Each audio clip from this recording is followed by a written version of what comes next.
Allah subhanahu wa ta'ala said in Surah Al-Hijr, ayah number 9, and we have sent down this dhikr, i.e. the Quran, وَإِنَّا لَهُ لَحَافِظُونَ, and we have protected it. Allah is taking it upon himself to protect. And Allah, because he left it unrestricted, it means he protected everything about the Quran, its wordings, its meaning, its recitation. Everything about the Quran has been protected because Allah left it unrestricted. Allah said we protected it. What is it? Everything that relates to it, that comes under it, i.e. the Quran, has been protected. All that to say is this, dear sister. Can you begin to give us some examples of what anyone can perceive as a whole? And I will counter that with you as well, of course. Yes, brother. There are so many holes. I was spoiled for choice, brother.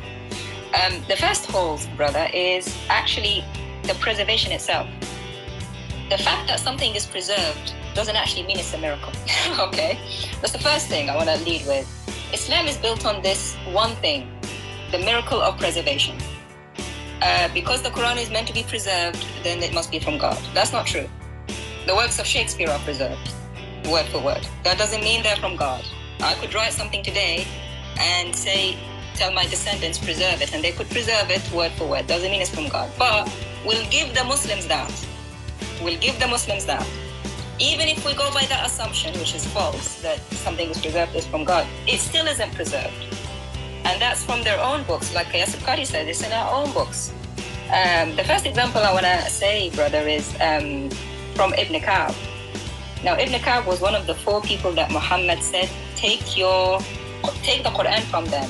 He said, خُذُوا الْقُرْآنَ مِنْ أَرْبَعَةٍ. Take the Quran from 4 people.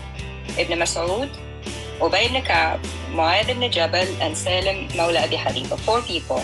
And that's from, you can find that all over the Hadith collection. Sahih al-Jama says that, authenticates this from Muhammad. So Ubay ibn Ka'b himself said, how do you read Surah Al-Ahzab? He said to somebody.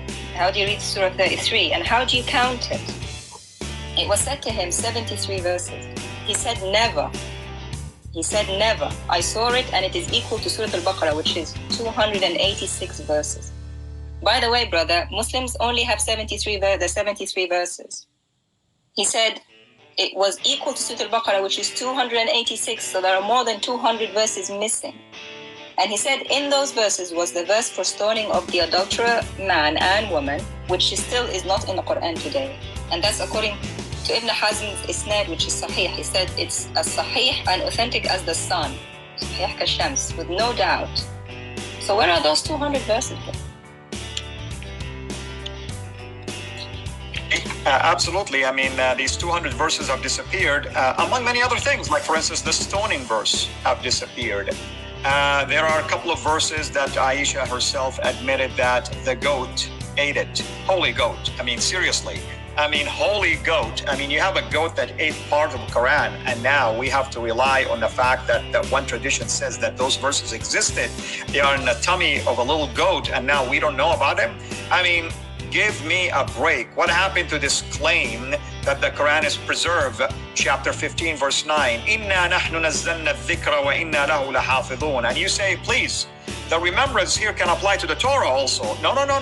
I assure you it does apply to the Torah, because in chapter 21, verse 105, it says the exact same thing about the Torah. And it says that we revealed this after the remembrance, talking about basically the Zabur, the Psalm. We revealed the Zabur after the remembrance. What is the remembrance then? What did the Zabur come after? The Torah, you know? But all that to say is like this claim, no, it is absolutely preserved. Gee, 200 verses are gone here, 1 verse, stoning verse gone there, 10 verses are in the tummy of a goat, and the list can go on and on and on. I've heard Muslims, brother, say, we don't care what's in the manuscripts, we don't care about the hadith, we don't care any other evidence. The verse in the Quran that you mentioned, it says the Quran will be preserved, so we trust it. I say to them, look, how can you, for something to be proven right, you have to prove it from outside it. You can't ask the book what the book thinks of itself. Obviously, the book will say this is a great book,